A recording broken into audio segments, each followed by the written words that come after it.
আল্লাহ জানায়া দিলেন ইন্না আতাইনাকাল কাউসার। আল্লাহ রাব্বুল আলামিন জানায়া দিলেন হাবিব আমার, কাফেররা বলে আপনার নাম নেওয়ার মতো কেউ নাই, আর আমি আল্লাহ এমন সিস্টেম জারি করে দিলাম 5 ওয়াক্ত নামাজে আজানের সময়, ইকামতের সময় যখনই মুয়াজ্জিন বলবে আশহাদু আল্লা ইলাহা ইল্লাল্লাহ, এরপরেই বলবে আপনার নাম, আশহাদু আন্না মুহাম্মাদুর রাসূলুল্লাহ, যুরকুন সুবহানাল্লাহ। লম্বা কথা সংক্ষিপ্ত আকারে বলছি ভাইয়েরা আমার, লম্বা চূড়া সময় আল্লাহর সাথে মেরাজে আল্লাহর সাথে দিদার হওয়ার পরে আল্লাহর হাবিব যখন ফিরত চলে আসবেন, আল্লাহর হাবিবের মনটা ভীষণ খারাপ। আল্লাহ জানতে চায় হাবিব আমার, আপনার মন ভীষণ খারাপ দেখা যায় কেন? রাহমাতুল্লিল আলামিন বলেন, আমার জনগণ তথা উম্মতের কথা আমার মনে পড়ে গেল। সুবহানাল্লাহ, জোরে কয় না রে। কেমন নেতা পাইছি ভাই, আল্লাহর আরশ আজিমে যাও আমাদেরকে ভুলে নাই। আল্লাহ রাব্বুল আলামিন জানায়া দিলেন, ওগো হাবিব আমার, আপনার উম্মতের জন্য পেরেশান হবেন না, টেনশন করবেন না। আপনার উম্মতের জিন্দেগির সব গুনাহ আমি আল্লাহ মাফ করে দিলাম। কেমন নেতা পাইছি ভাই, নেতায় ডাক দেয়া কয়, আল্লাহ এই বাজেটেও আমার হবে না, বাজেট আরো বাড়ান। সুবহানাল্লাহ। আল্লাহ তাআলা ডাক দেয়া কয়, হাবিব আমার, দিলাম আরো বাড়ায়া। কতটুকু বাড়াইলেন? কয়, আপনার উম্মতের মর্যাদা সমস্ত নবীর উম্মতের চাইতেও আমি আল্লাহ আরো বাড়ায়া দিলাম। কেমন নেতা পাইছি ভাই, নেতা ডাক দেয়া কয়, আল্লাহ এই বাজেটেও হবে না, বাজেট আরো বাড়ান। সুবহানাল্লাহ কর না। আর আমাদের নেতারা সবাই না, কিছু কিছু নেতা তো আমগরে ভুইলাই যায়। মাঝে মাঝে কিছু এলাকার রাস্তা দেখলে মনে হয় এই এলাকায় মনে হয় নেতা মেতা নাই। ক্ষমতা পাবার আগে মনটা ভালো থাকে, পথে ঘাটে পায়ে যাকে সালামটা দেয় তাকে। ক্ষমতা পেলে পরে ক্ষমতার এই জোরে এই জনতাকে সে আর চেনে না, যে কথা না বলে আমি থাকতে পারি না। ঠিক না বেঠি? মসজিদে জুতা আসর ধরা খাইলে যে ল্যাংরা হ্যাঁ একটা উষ্টা দেয়। আর আমাদের সমাজে কিছু চোর আছে, এসি রুমের ভিতরে বৈশা বৈশা কলমের খোঁচায় জনগণের রক্ত আর ঘামের পয়সা চুরি করে। দুর্নীতির আখড়ায় বসে জাহির করে জ্ঞান, দুর্নীতির আখড়ায় বসে জাহির করে জ্ঞান। কলম দিয়ে কামায় টাকা আবার ধরে সাধুর ভান। ওরা শিক্ষিত শয়তান, ওরা শিক্ষিত শয়তান। ঠিক না বেঠি? আবার ওলামাই কেরাম যখন আমরা বয়ান করি ওরা খেয়াল করে, বিশেষ করে শুক্রবার জুমার দিনে খেয়াল করে দেখে, হুজুর যদি সুদের বিরুদ্ধে ওয়াজ করে, ঘুষের বিরুদ্ধে ওয়াজ করে, দুর্নীতির বিরুদ্ধে ওয়াজ করে, তখন কিছু মানুষ বিভিন্ন আনাচে কানাচে বৈশা বৈশা বাহিরে আইসা সমালোচনা করে। আছে না নাই? আরে তা'মুরুনা বিল মা'রুফ ওয়া তানহাউনা আনিল মুনকার। আল্লাহ সৎ কাজের আদেশ করতে বলছেন, অসৎ কাজের নিষেধ করতে বলছেন। সৎ কাজের আদেশ করতে নামাজ পড়েন, রোজা রাখেন, পর্দা করেন, এত অসুবিধা হয় না। সমস্যাটা হয় তখন যখন উলামায়ে কেরাম বয়ান করবে সুদ খাওয়া যাবে না, দুর্নীতি করা যাবে না, রাস্তায় রডের বদলে বাঁশ দেওয়া যাবে না। কি হবে আলেম হয়ে ইমাম সেজে সমাজেতে, যদি পারো সত্য কথা উচ্চ স্বরে না বলিতে। চাকরির ভয় করো যদি ছেড়ে দাও ওই না গদি, কি হবে ধোকা দিয়ে আল্লাহকে, কি হবে বেঁচে থেকে। অযথা বিদ্যা শিখে যদি না গড়তে পারি শোষণবিহীন সমাজটাকে, কি হবে বেঁচে থেকে। ঠিক না বেঠি?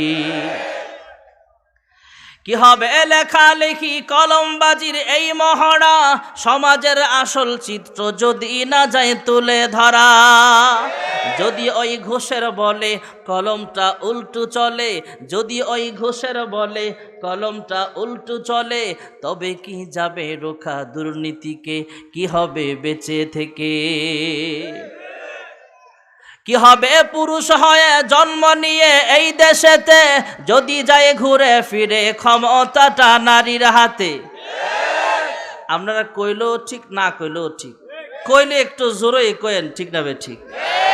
কি হবে পুরুষ হয়ে জন্ম নিয়ে এই দেশেতে, যদি যায় ঘুরে ফিরে ক্ষমতাটা নারীর হাতে?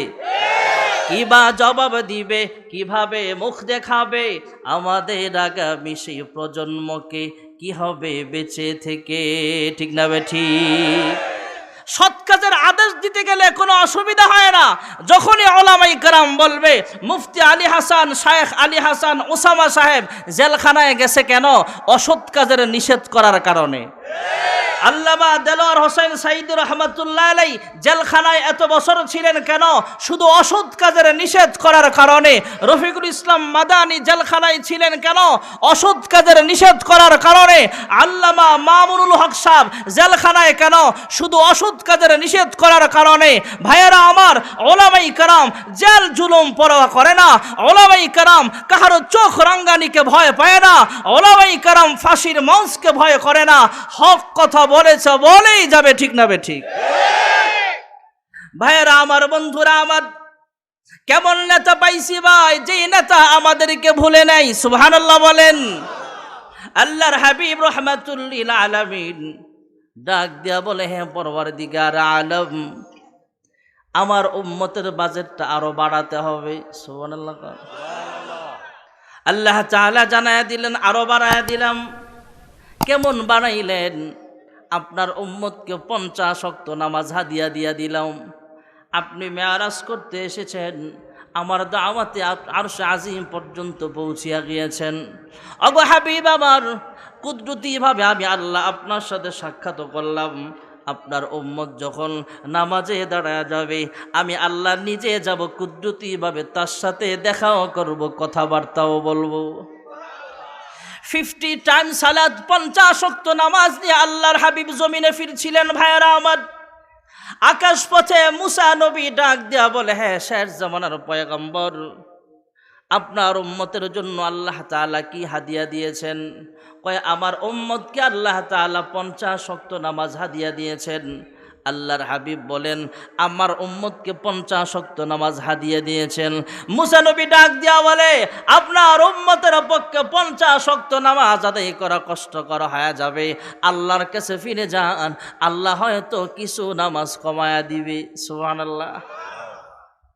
আল্লাহর দরবারে ফিরে গেলে আল্লাহ কিছু নামাজ কমায়া দিলেন। আবার আসতেছেন, আবার পাঠাইলেন। তাফসীরে ইবনে কাসিরের মুসান্নিফ রাহমাতুল্লাহ আলাইহি লিখেন, 45 ওয়াক্ত নামাজ কমায়া মাত্র 5 ওয়াক্ত নামাজ রেখেছেন। সুবহানাল্লাহ। মহান আল্লাহ রাব্বুল আলামিন কুদরতি আওয়াজ দিয়া কয়, ওগো হাবিব আমার, আমি আল্লাহ প্রথম ঘোষণা করেছিলাম 50 ওয়াক্ত নামাজ। আমি আল্লাহর ঘোষণা বৃথা যেতে পারে না।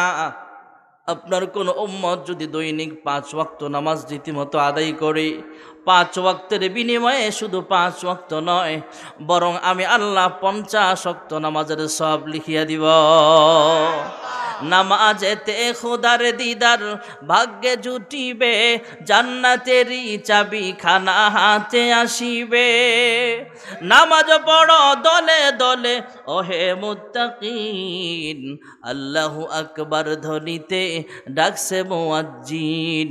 সেই ডাকেরই অবহেলা করবি কতদিন। লা ইলাহা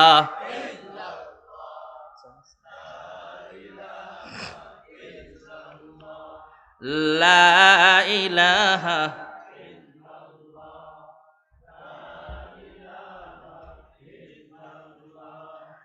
লা ইলাহা